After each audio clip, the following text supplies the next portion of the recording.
Hey guys, we have actual Betwixt content for you for the first time in months. Today we're here to talk about Naked by David Sedaris, which, if you did not know, is nonfiction, a memoir, and humor. So, as you may know, I've been reading a lot more nonfiction lately. Michaela doesn't read a whole ton of it, but even before I entered into my nonfiction reading phase, I knew the name of David Sedaris.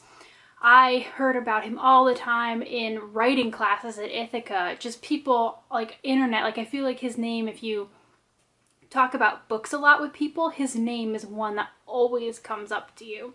And so Michaela and I went into this with really, really high expectations, and then we read it.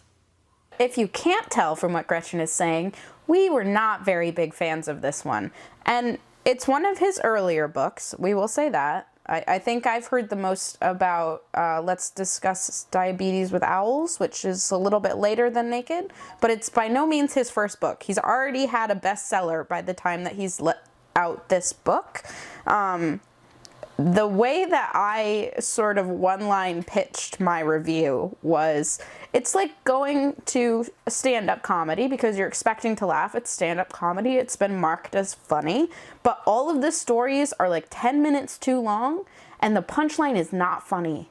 So maybe sometimes you laugh. There's some funny things in there, but by and large, you came out going, that was not the experience I came here for. I listened to this book on audio, and I think that that definitely improved my experience of it, because I feel the same way as Michaela, that, you know, I definitely wouldn't have enjoyed it as much if I was just reading it, because, you know me, I would have started skimming, because I had the same experience where it was amusing, but it wasn't ha-ha funny.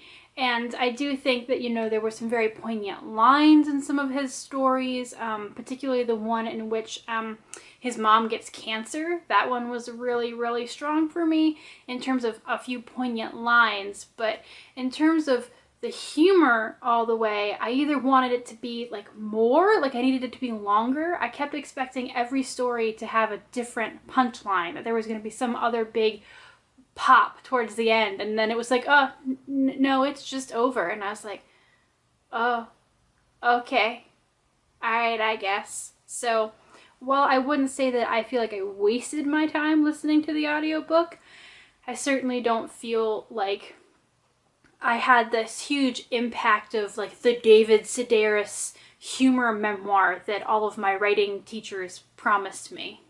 We've mentioned before that I did not get a writing degree at school, so I didn't take any classes on personal writing, but I was the editor-in-chief for 2 years running of the English Society's Honor Society, basically student works that came out. And we took submissions from all of the regular English and writing students. And I read a fair number of personal essays, and this to me was like a collection of very repetitive personal essays in that the structure of them, I would say, is very personal essay, and that's what it is. It's a bunch of, you know, funny little memoir anecdotal things that don't necessarily stick to a chronological order, but are talking about one particular aspect of his childhood in every single story, whether it be his dad's obsession with golf or his own obsessive compulsive disorder that he had as a child and his twitches and things. And it follows that throughout his life over and over and over again, following a different narrative thread.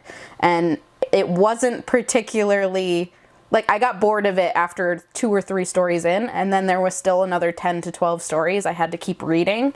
So I don't know how I felt about it as a book. Like, if it was maybe one of these essays, it would have been fine and it would have been pretty funny, but when I'm reading them over and over and over again, that's what really kind of stuck it as boring to me. And I didn't, by the end of it, I wasn't enjoying it anymore. If you would like to start reading David Sedaris somewhere, I'm not opposed to you reading David Sedaris. I do think that he, and some other things that I've read especially, is quite funny and quite poignant.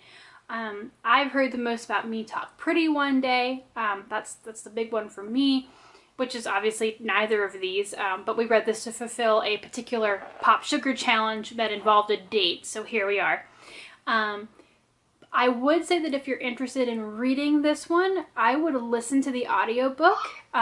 There's a voice acting by him and Amy Sedaris, and she is also really good at voices, and it adds a bit of flavor to the story so they don't get super repetitive in the same way that Michaela's talking about, because again, I definitely would have rated it lower if I'd read it. The voice acting and hearing him talk about his life and like the pauses, the inflection, all that really just added to the experience for me. So I wouldn't necessarily say start here, but if you are going to and you are into audiobooks at all, listen to the audiobook instead of reading it, because it will at least keep the repetition from getting to you. Like Gretchen just said, she had it as the audiobook and I had it as the physical book. So again, I think my experience wasn't quite the same. I rated it 2 stars on Goodreads, and I think most of that has to do with what I said, with the repetitive nature and the fact that it stopped being funny, and it wasn't really funny to begin with. It was maybe amusing, but it wasn't necessarily funny for me. Again, I've heard great things about David Sedaris, so I'm a little bit confused. I don't know if this was just maybe like his flop book, and we didn't realize it when we were like, oh, we need a book that came out in the 90s. And this was like one, and we were both like, oh, I've heard of David Sedaris. He's supposed to be good. Let's read that. So I don't know. I don't think this is the one to start with. Maybe start with the other ones that we mentioned in this. And if you're a big David Sedaris fan, maybe tell us in the comments why you thought that this was hilarious and we were just missing the point, which is possible. We might just be missing the point. Humor is subjective, right? So that is all that we have for you today about Naked by David Sedaris. We will hopefully be doing more of this as we attempt to figure out some more of the more complicated Pop Sugar Challenge prompts for this year, because this is the best way for us to both just get that check mark. We will be doing another Bibliomancy for Beginners episode next week. It will not be on Wednesday though. It's probably actually going to be Friday morning, because my little brother is turning 18 and I have to work. So sorry, but he only does that once, so I'm busy. For that episode, we will be reading Every Heart a Doorway by Sean McGuire. This is a very short novella, so if you'd like to read it and then hang out with us, you can read it in like one sitting. It's super short, and we're gonna have some very interesting things to say about it. So look it up, read it. If you've already read it, join us on probably Friday morning. Just stay tuned to the channel to see when. I think that's everything. Thanks, guys. Bye.